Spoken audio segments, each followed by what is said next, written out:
Hello there, Gemini sign. Welcome to your monthly reading. So, Gemini, this reading is for the month of July. Love reading, career and finances reading for the month of July. So, for Gemini, sign, Sun, Moon, Rising, Venus. So, Gemini, hindi lahat ng Gemini maka-resonate sa reading na to. So, takes what resonates and leave the rest. Cross watchers, pwedeng kayo to at hindi sila Gemini.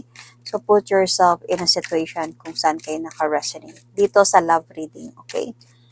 So, unahin natin yung love reading and then career and finances. So, ano yung pwedeng possible situation this month of July for the Gemini? I will going to pull an oracle card, Island Time, Wellness Oracle card, Love Oracle card. Mask. So, not showing the true feelings, hide, personify, pretend, delude, gaslighting. So, there's a possibility more on, I think, pretending to. So, might be this month of July, either ikaw Gemini, yung magpe-pretend, or your person. Okay, so let's see. Ano yung possible na mangyayari this month of July for Gemini, Sun, Moon, Rising, Venus.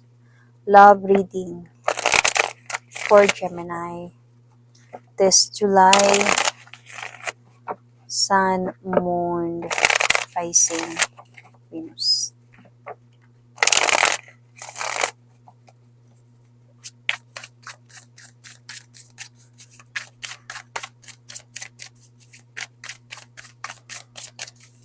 Ano yung possible na pwedeng mangyari this month of July?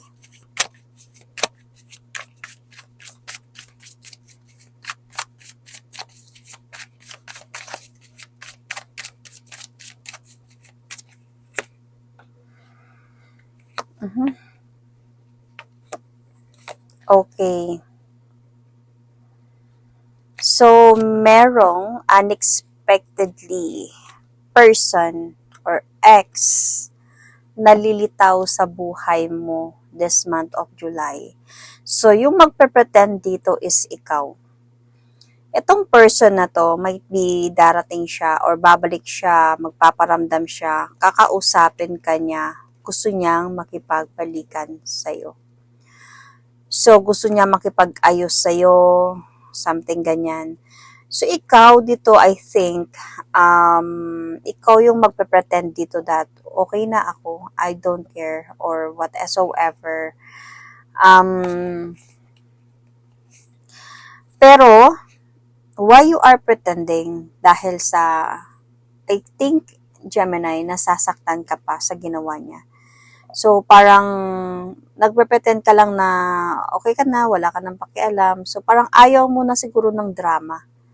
Ayaw mo na yung magreklamo pa, tapos mo na lang iniyakan to, pero hindi mo pa rin to siya nakakalimutan. Kumbaga nagpe-pretend ka lang na, wala na yun, ay, okay na ako, parang ganyan, happy na ako. So, pero honestly, nasasaktan ka pa sa ginawa ng person na to. This month of July.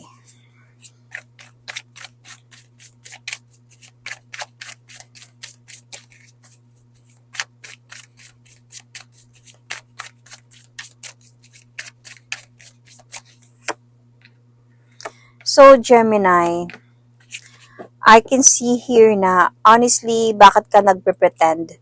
Because of, hindi ka din sure eh. Kumbaga, naiipit ka din sa nararamdaman mo.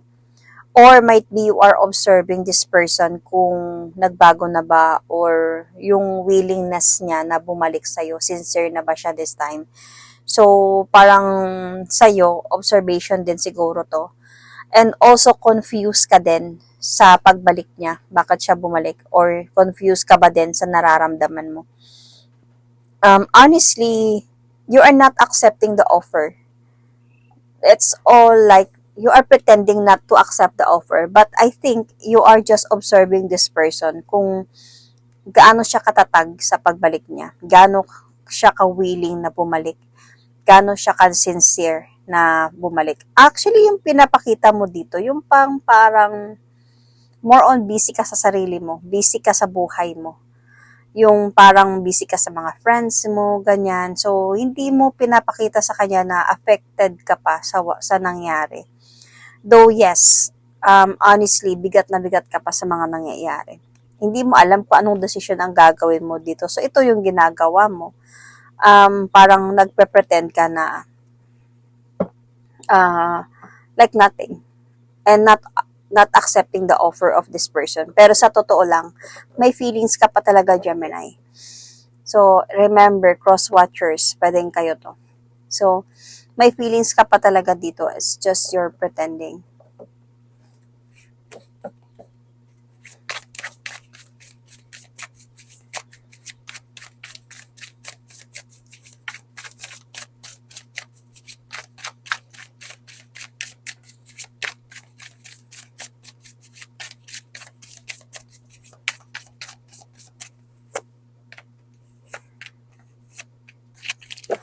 So, itong person na to actually, so the way you treat this person this July, yung pretending and not accepting the offer, alam mo malulungkot siya. Parang may regrets dito na sana noon pa lang nag-effort na ako. Parang yun yung mararamdaman niya dito eh. Masasaktan siya actually. Masasaktan siya, kumbaga pagsisi siya. Dito siya magkakaroon ng realization na kung noon pa kung doon pa nung una pa lang nag-confess na ako, nakipag-ayos na ako, siguro hindi aabot sa ganito yung sitwasyon. Kasi gusto niya talaga honestly makipagbalikan sa'yo. This time willing na talaga siya eh. Parang seryoso na siya na bumalik sa'yo. And naniwala talaga siya sa pagbalik niya na mahal mo pa rin talaga siya. And right now parang nahihirapan siya na kunin ka balik. Dahil sa hindi mo naman na siya tinatanggap. So malulungkot siya. There is a possibility baka magpaplano to siya ng intindihin ka na lang. Yun. Umiwas na lang siya, intindihin ka na lang. Pero magta-try pa siya talaga. Kung mag-oobserbahan ka din niya kung parang wala ka na talagang pakialam. If you were going to give this person silent treatment, yung bang parang feeling niya like wala na talaga. Lalayo siya. So, di na lang siya mag-e-effort.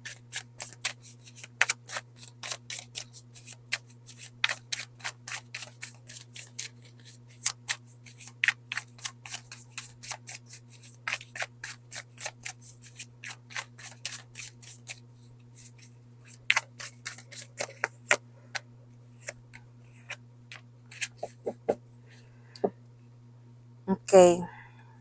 So, Gemini, feeling ko naman kasi, even if ano man yung magiging decision niya dito, whether magpapatuloy siya na manligaw, bumalik sa'yo, or lalayo na lang siya sa'yo, feeling ko kasi yung decision mo dito, Gemini, buo na din eh. Gusto mo na mag-move on.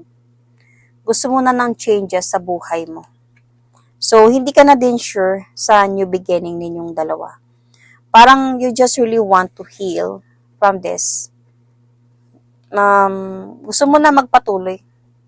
Yun yung gusto mong mangyari. Ayaw mo na yung parang naiipit ka pa sa sitwasyon or mangyayari naman yung noon. So, whether kung ano man yung decision niya, sa totoo lang, bakit pretending? Kasi nga may feelings ka pa sa kanya. Pero no matter what, ano man yung magiging resulta, okay ka na magpapatuloy. Hindi ka mag-hold on. So, hayaan mo na lang. Hanggang sa makamove on ka na. Yung pretending mo kasi dito is yung bang hindi mo pinapakita yung totoong nararamdaman mo. Kasi nandito, not showing true feelings. So, nandito sa mass. So, kaya you are pretending. Mahal mo pa kasi. Pero, okay ka na wala siya. So, you did not accept the offer not because you don't love this person anymore. You did not accept the offer because you want to move forward na. So, Gemini, you might be dealing with Leo. Crosswatchers, pwedeng kayo to ha. Leo. I can see Capricorn, Aquarius, Sagittarius, Pisces, Sun, Moon, Rising, Venus. So, let's go for your career and finances. So, Gemini, dito sa career and finances, pwedeng makaresonate kayo sa love reading, pero hindi kayo makaresonate sa career and finances. Pwede makaresonate kayo sa career and finances, pero hindi kayo makaresonate sa love reading, and it's okay. Okay? Just takes what resonates. So, I'm going to pull an oracle card. This is an Angel Answers oracle card for your career and finances. Gemini, Sun, Moon, Rising, Venus, or Sun, Moon, Rising, Venus, Jupiter.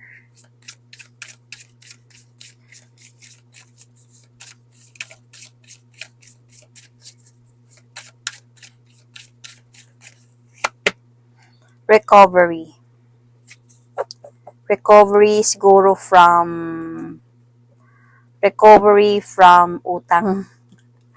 Recovery from struggles. Let's see.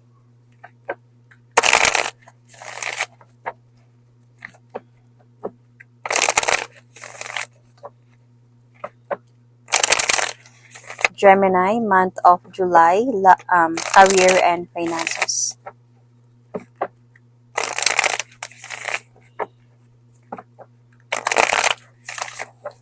Gemini, month of July, career and finances. Hulog na isa. Feeling ko din tong recovery na to is like learning lessons. Learning from your mistakes. Could also be. Nagets ko siya ng ganun. So, honestly, merong good news. May good news na mangyayari this month of July sa career and finances ninyo or career to. So, I think, as a point na itong recovery na to is like pag-asa. Could also be na dito sa good news na to, makakabayad na ako ng utang. Sa good news na to, mapapatravel na ako. Sa good news na to, mapapagawa ko na yung bahay ko. Or anything like that. Because I think you are doing the effort talaga na magpatuloy, kumbaga hard work for this blessing or good news na dadating sa'yo this month of July. Kasi halos alam mo, hindi ka nakatulog sa gabi. Thinking about, may problema ka talaga. Kaya nga meron ditong recovery. Halos na didepress ka na siguro. Kulang na kulang siguro. Wala ka sigurong trabaho. Nag-aantay ka siguro ng tawag. And madami kang plano sa buhay. And as a point na minsan gusto mo na lang mapag-isa, masyado madami kang iniisip. Nag-iisip ka which path to go, which path to choose. Ito bang trabaho ang gagawin ko? O yung bang trabahong ito? Saan ako papunta? Saan yung future ko? Dahil I think, Gemini, you are that someone na gusto mo yung stable, yung okay ka na kung nasaan trabaho ka ngayon. Magpapatuloy ka na hanggang tumanda ka, na nandun ka na lang. Yun yung gusto mo. Ayaw mo yung parang mawawalan na naman, tas magkahanap na naman. So, very ka na, alos na meron ng anxiety dito or depression sa'yo. But this month of July, may kaginhawaan. Merong good news. Unexpectedly could be itong good news na to. So, dito yung mayroong recovery. So, let's see more, Gemini.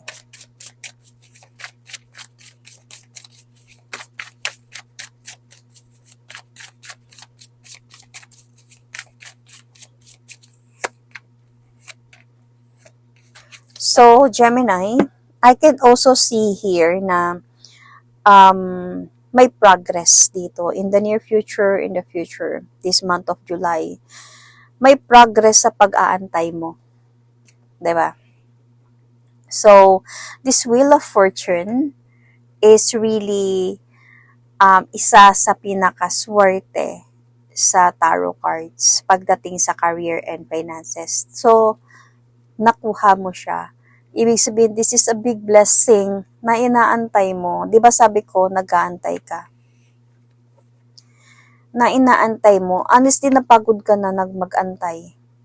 As a point ka na talaga, nawawalan ka na ng pag-asa. So, ito din yung recovery na marirecover, maaayos na. May pag-asa ng maayos yung mga lahat. Kung ano man yung gusto mong ayusin sa buhay mo. So, let's see sa finances.